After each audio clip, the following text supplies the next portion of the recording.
À tous, aujourd'hui, je vais vous présenter un nouvel épisode de la mini-série Un coach, une approche. Et j'ai le plaisir d'accueillir Julie Artis, qui est CHO. Salut Julie. Salut Marika. Tu vas bien, ça va? Oui, ça va, ça va. Ça va. Heureuse de pouvoir prendre un petit peu de temps pour échanger avec toi dans nos agendas très très sportifs. On est d'accord, vivement qu'on puisse se poser. En plus, c'est l'été, donc Vivement les vacances. voilà, on est d'accord. J'adore. En tout cas, merci de m'avoir accordé ton temps aujourd'hui pour faire cette interview qui va du coup présenter ton métier de CHO. Est-ce que tu peux nous expliquer qui tu es et ce que tu es au final? Oui.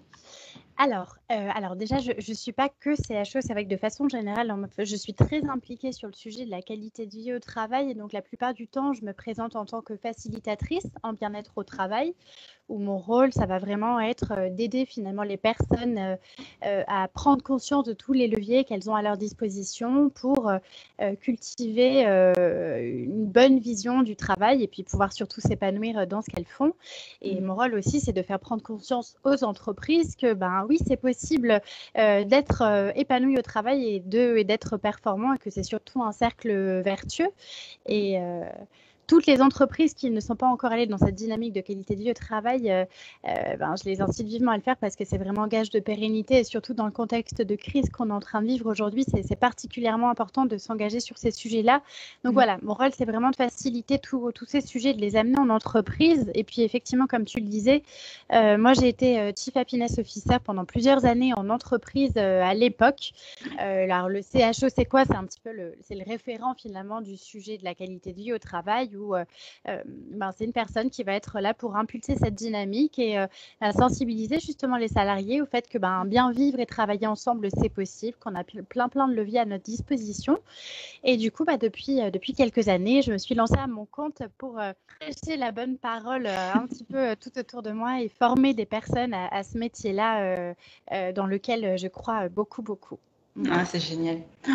C'est trop bien parce que à l'époque, quand j'étais salariée, il n'y avait pas du tout cette notion de bonheur au travail et dans cet environnement-là où j'étais ou comme je pouvais le voir ailleurs, c'était pas forcément très sain, pas du tout épanouissant pour le coup.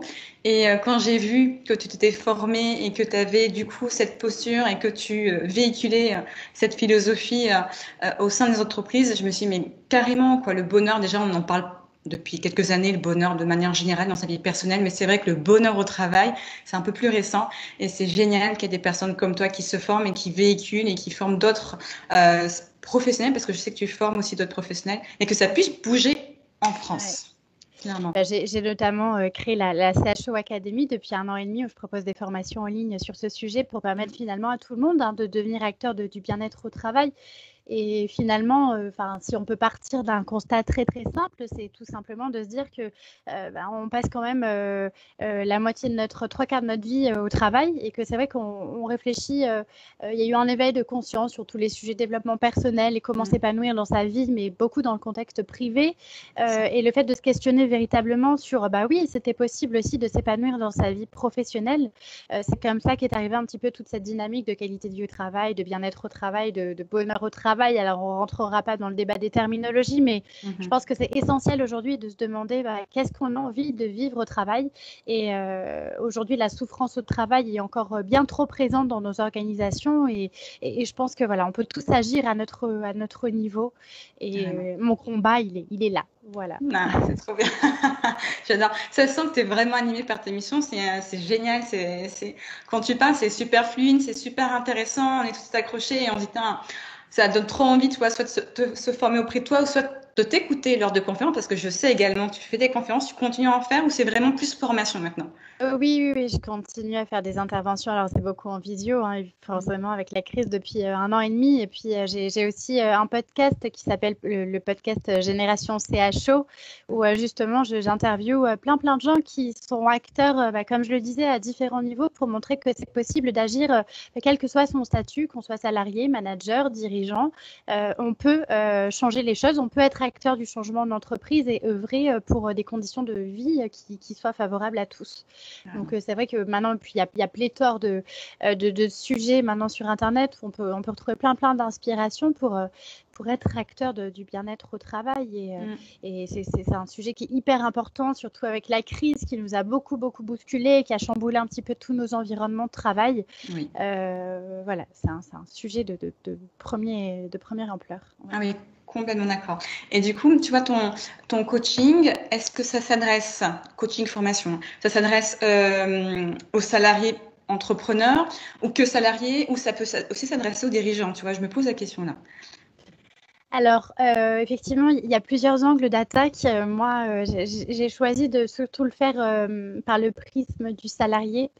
Et j'essaie surtout de sensibiliser au fait que une bonne connaissance de soi, en fait, ça va être la première étape pour tendre vers plus d'épanouissement au travail.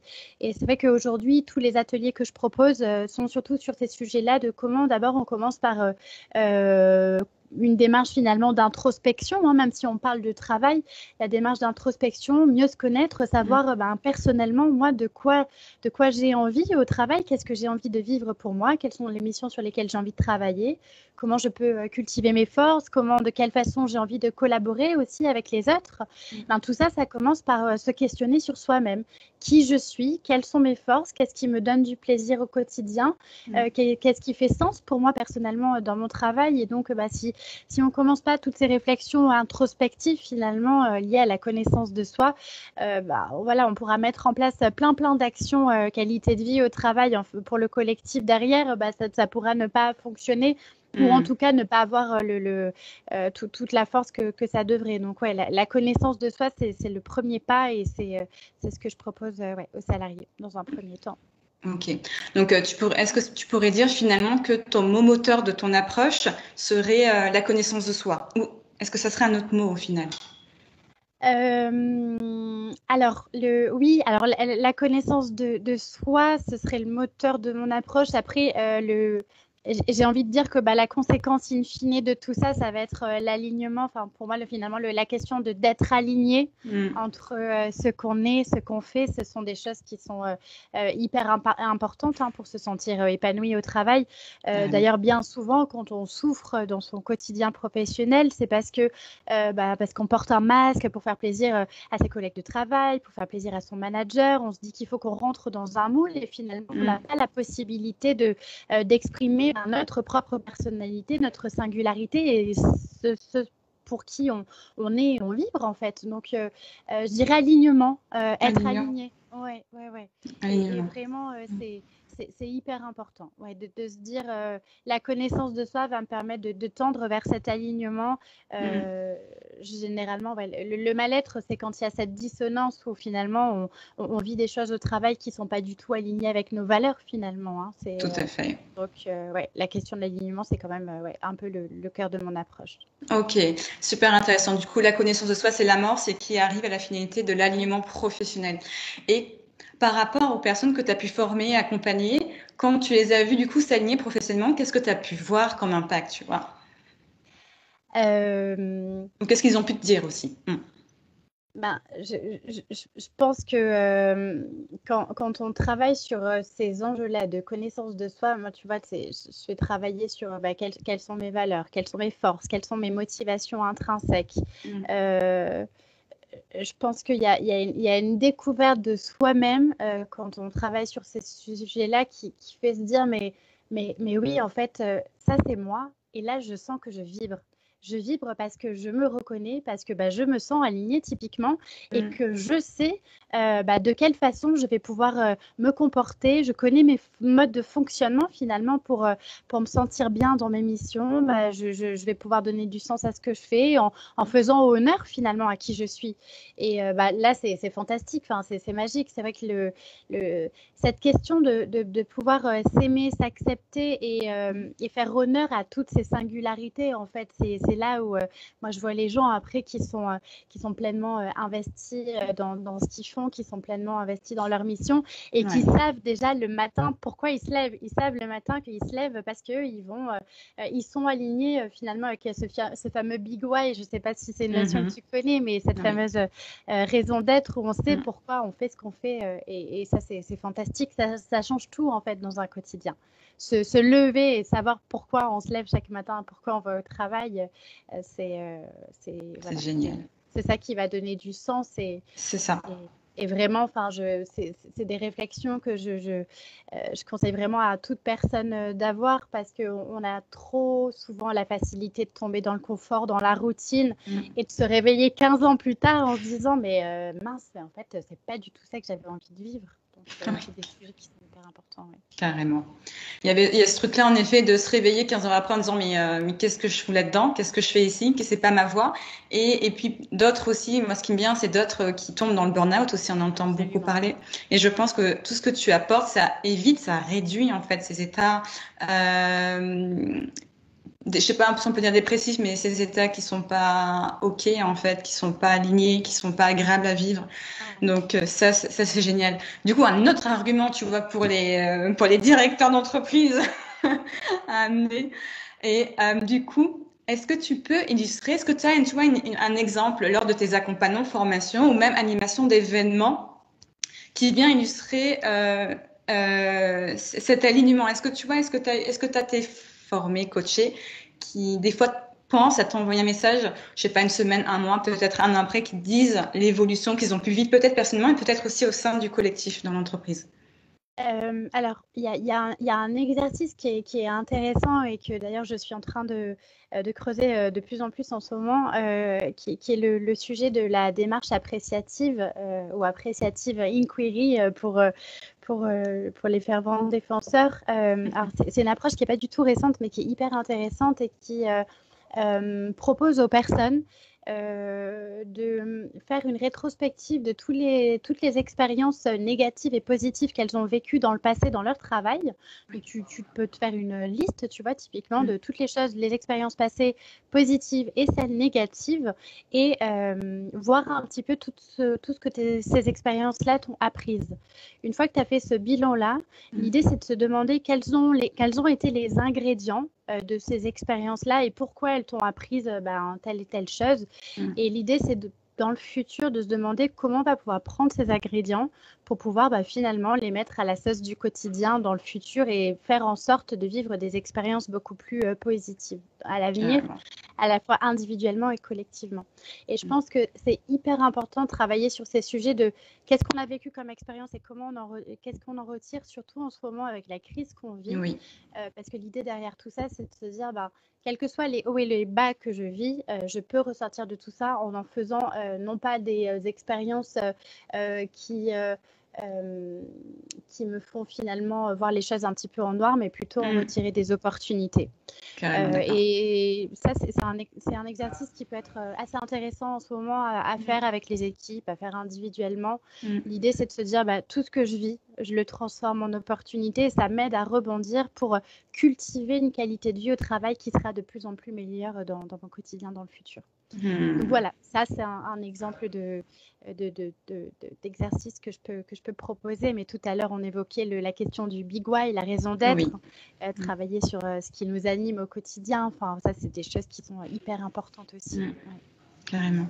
C'est génial. Donc, merci déjà pour avoir transmis un outil. J'espère pour que ceux qui nous entendront le mettront en pratique déjà de suite ou juste après, parce que c'est vrai que celui-là, il est quand même, il marche. Il est quand même pas incontournable, mais assez incroyable à chaque fois. Un exercice qui permet du coup de lister, donc prendre du recul sur ce qu'on a vécu, qu'on va désigner dans un premier abord de désagréable négatif. Et finalement, quand on essaie de trouver qu'est-ce qui était enrichissant dans cette expérience, c'est là, comme tu disais, c'est l'ouverture des champs des possibles et qu'on peut créer des nouvelles opportunités qu'on transforme et qu'on sait exactement quoi faire pour reproduire dans le bon sens ou pour éviter, mais d'aller toujours dans un meilleur sens. Et ça, c'est génial, que ce soit professionnellement ou personnellement, cet exercice est vraiment trop bien. Je suis complètement d'accord avec toi. Et toi, au final, au contact, tu vois, de toutes ces personnes que tu as pu côtoyer, qu'est-ce que tu as pu apprendre sur toi? Ou qu'est-ce que tu apprends sur toi-même encore maintenant? Ah oui, bah, alors, surtout quand en plus on est dans un parcours entrepreneurial, hein, tu le sais, Oh oui, on apprend tous les jours, tous les tous les jours. jours. Euh, ben, tu vois, alors je pense à une chose et là, tu vois, j'ai des frissons, donc c'est Oh, signe que ça vibre quand j'y pense, ouais. c'est de tout simplement faire les choses avec le cœur, en fait. Je pense que c'est ce qui me nourrit le plus. Euh, j'aime pas calculer, j'aime pas trop anticiper, préméditer les choses, tu vois. J'aime bien suivre les signes d'ailleurs et les intuitions. Et je sais que aujourd'hui, Mm. euh, toutes les sollicitations auxquelles je réponds, bah, ça a été presque le hasard de la vie, je dirais, mais parce que j'étais alignée, je pense que j'étais en phase avec moi-même et que j'ai Oui, su attirer les bonnes choses qu'il fallait pour moi. oui. J'ai su créer les opportunités, mais de façon parfois même un petit peu magique, hein, et je m'estime toujours hyper reconnaissante de ce que je vis. Mais je pense que c'est parce que je fais les choses avec le cœur et Mm. quand c'est pas le cas, je sens qu'il y a une déconnexion, que c'est pas, ça manque de fluidité, que ça va pas. Ouais. Et je pense que c'est ça que j'ai appris le plus ouais, sur moi. Mm. C'est de faire des choses qui font écho à mon intuition profonde, en fait, et sans trop calculer ouais, les choses. Ouais. C'est génial. Je te dis pas que ça marchera tout le temps, hein, Oui. mais pour l'instant, c'est vrai que c'est comme ça que je vibre, en tout cas. Mm. Ouais. Et ça me parle beaucoup et je suis complètement d'accord avec ton vécu et ta perception. Je pense que ça continuera comme ça, en fait, tant qu'on s'écoutera, en fait, dès qu'on écoute son intuition, son cœur, c'est là, comme tu dis, qu'on est aligné et qu'il y en a enfin, tu vois, enfin des choses qui arrivent parce que ça se décoince. Il y a plus de, c'est plus obstrué. On sait quel chemin prendre, quelles opportunités vont nous permettre d'évoluer également. Donc, comme tu disais, tout est fluide et quand on est dans cette fluidité, on sait qu'on est sur la bonne voie et ça fait vraiment du bien. Et on peut en effet déconnecter de temps en temps quand on est trop dans le mental, dans l'ego, dans les peurs. Là, on est totalement déconnecté. On fonce tête baissée, limite dans un mur. Et quand on est suffisamment conscient, c'est hop, on se réveille, on se réaligne. Ça me parle beaucoup parce que personnellement, je suis très dans l'action, action, action, action, action. Et c'est ma manière de faire, d'agir avec l'audace, d'aller toujours plus loin. Mais là, tu vois, c'est ce que je vais faire cet été. Pour le coup, ça me parle beaucoup de ralentir le rythme, donc d'oser faire différemment et de plus écouter mon cœur et en faisant confiance en fait à ce qui va arriver. Donc, expérimentation. D'ailleurs, tu dis quelque chose de très important Mm. et ce que j'ai appris aussi, c'est d'arrêter de faire tout le temps. C'est ce que tu dis, de tout le temps être dans l'action et de culpabiliser quand c'est pas le cas C'est et ça. de réapprendre à être. Et ça, c'est hyper important. Mais c'est notre société aussi, je pense, qui Oui. nous pousse à tout le temps faire et se dire que ben voilà, si typiquement quand on se met à son compte et si on fait pas des horaires monstrueux pour travailler et réussir. On me dit qu'on réussira pas et Tout à fait. ralentir, en fait, c'est hyper important. Surtout quand on a une charge mentale très très intense et mille choses à faire, c'est justement là le moment Ralentir. ouais, de ralentir. Ouais. Complètement Donc d'accord. être au lieu de faire un peu plus. Oui, oui, oui, bien résumé. Être au lieu de faire. Grand challenge. Et du coup, tu vois, le fait de ralentir au travail, ça peut aussi s'apparenter au slow working. Est-ce que, voilà. Est-ce que c'est quelque chose que tu as déjà expérimenté ou que tu comptes d'expérimenter? Est-ce que tu aurais du coup un livre ou quelque chose à Ah, je recommander? regarde autour de moi Ah, parce que normalement il est à côté, il est pas très loin. j'adore. Oui, j'ai commencé à lire le livre Slow Working de Diane Ballona-Roland. Ah oui, euh, oui, oui. qui a été fait par les éditions de Fabienne Brocaré qui a publié, qui fait My Happy Job. Ah oui, tout à fait. Euh, et c'est hyper intéressant. Et effectivement, ouais, sortir de ce truc, de se dire, c'est un peu la spirale du travailler plus pour gagner plus finalement. Tout à Mais fait. non, en fait, on peut travailler moins, travailler Mhm, mieux mhm. et se donner du temps parce que moi, je sais que c'est les temps où parfois je ne fais rien, où je suis juste là à rêvasser, Mhm. où je vais peut-être avoir les idées les plus intéressantes, tu vois. Et Carrément. ça, c'est hyper important. Donc le slow working, ouais, c'est une tendance hyper intéressante à creuser, tout à Mm, fait. tout à fait, ouais. C'est comme quoi il n'y a pas de hasard parce que c'est fou. Genre, on en parlait hier avec des collègues, coachs, thérapeutes, lors d'un workshop. On parlait de slow working et je me suis dit, je vais l'expérimenter cet été. Et là, je te parle avec toi, bonheur au travail, slow working. Il n'y a pas de hasard. Et en effet, le livre de Diane, ça m'avait tilté quand j'avais vu qu'il était sorti. Je vais peut-être l'acheter et creuser, expérimenter cet été. Et je suis d'accord avec toi quand on ralentit. pour les fois où je le fais, quand on ralentit, il y a en effet des nouvelles idées qui arrivent et on se sent enthousiasmé et on peut aller encore plus loin quand on se remet en action. Mais en tout cas, ça permet à la créativité d'arriver. C'est ça qui est intéressant. Et il y a aussi l'idée, même si on oublie, c'est qu'on se ressource parce qu'on a besoin d'énergie en fait pour agir. Donc on a également besoin aussi de ralentir pour se recharger. J'ai un exemple Ouais. flagrant là-dessus, c'est que ma principale formation sur le métier de Chief Happiness Officer, je l'ai créée à un moment donné où j'étais dans un espèce de conflit de mental. C'était très compliqué, j'arrivais pas à travailler, j'arrivais pas à me concentrer, je partais dans tous les sens et je me suis dit aujourd'hui stop, t'arrêtes et je suis partie courir. J'ai fait mon running et je sais pas ce qui s'est passé. J'ai eu un espèce de déclic pendant mon running où en fait j'ai su d'un seul coup, mais un peu comme une illumination, j'ai su mais exactement ce que je voulais proposer sur le métier de CHO. Et de ça, on a découlé la formation et typiquement ce jour-là, si j'avais continué à me forcer, ça n'aurait pas fonctionné quoi. J'adore. Ouais. Ralentissez. Ouais. Oui, ouais, carrément. Merci du coup pour le partage du vécu personnel qui me parle énormément. C'est ça, en fait, c'est ça qui est super intéressant quand on fait à l'inverse de ce qu'on avait décidé, qu'on se bute dans cette direction, mais quand on fait l'inverse, qu'on lâche tout, qu'on fait différemment, c'est là qu'il y a des choses qui arrivent d'extraordinaire, limite, ou voire de magique. Et c'est pour ça qu'il faut oser faire différemment par moment, être moins dans le contrôle et plus dans le lâcher prise. Exactement. Carrément. Cool.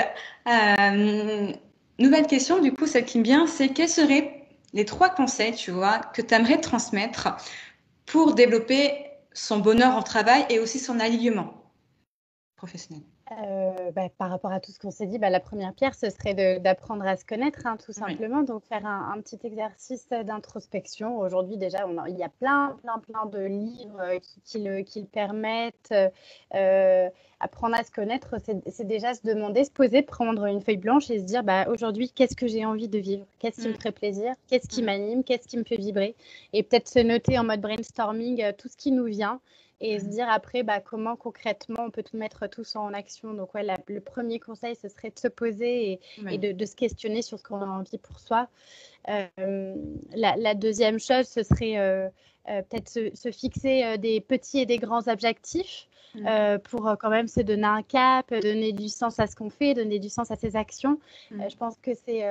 le manque de clarté des objectifs, parfois, ça peut être vecteur de mal-être au travail aussi. Donc, avoir une clarté dans la direction qu'on veut prendre dans sa vie de façon générale, je pense que c'est important.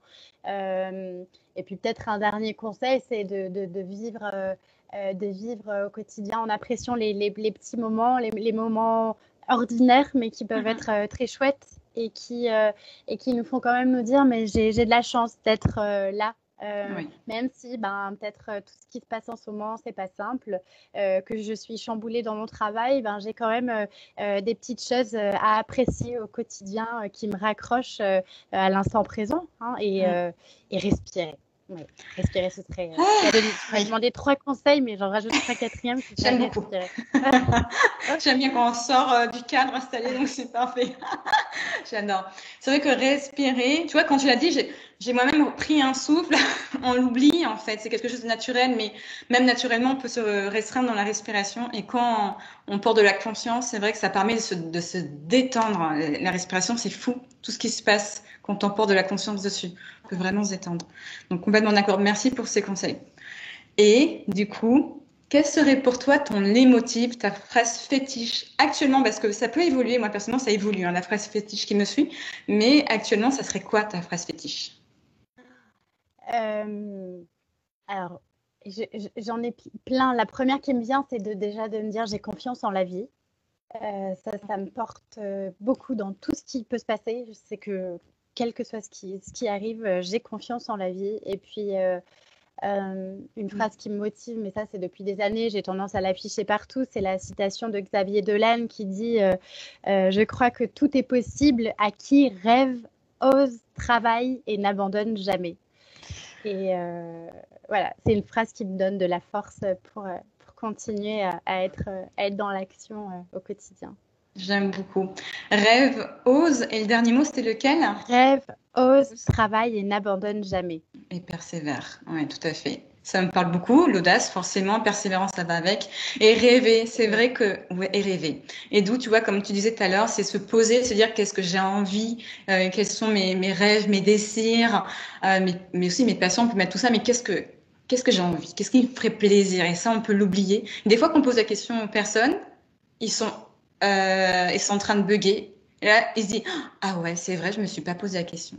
Et, et c'est ça le truc. Comment on veut réorienter une vie pro comme perso si on ne sait pas ce qu'on veut. Et ça, c'est une question super, très banale et très cruciale. J'adore.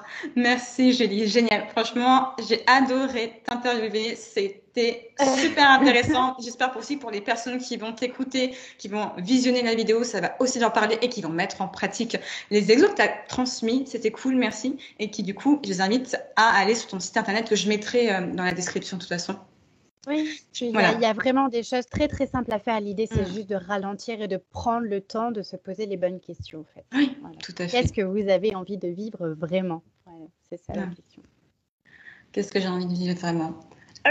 Même moi, tu vois, je vais me la poser demain. C'est dur à répondre, bien sûr. Et puis, ça évolue tout le temps, la réponse. C'est pour ça, ouais, je vais me la reposer demain parce que comme ça évolue, il y aura peut-être des choses à réactualiser. Et c'est cool de pouvoir se poser et de se reposer la question. Donc, merci pour tout. Je mettrai donc du coup ton site internet pour ceux qui voudront aller plus loin parce que ton site internet est très bien fait. Ils ont toutes les informations. Ton Instagram également. Ils savent qu'il y a le podcast aussi super intéressant. T'es à fond et en même temps, ce qui est cool, c'est que comme tu disais, tu vois, t'es dans la création et en même temps, tu es également dans l'écoute de soi et de faire en douceur le plus possible. Et ça, j'aime beaucoup ta posture professionnelle. Merci beaucoup, Marika. C'est à toi pour les partages. Et à la prochaine, ça pour ceux qui suivent cette mini-série, un coach, une approche. À très bientôt. Au revoir.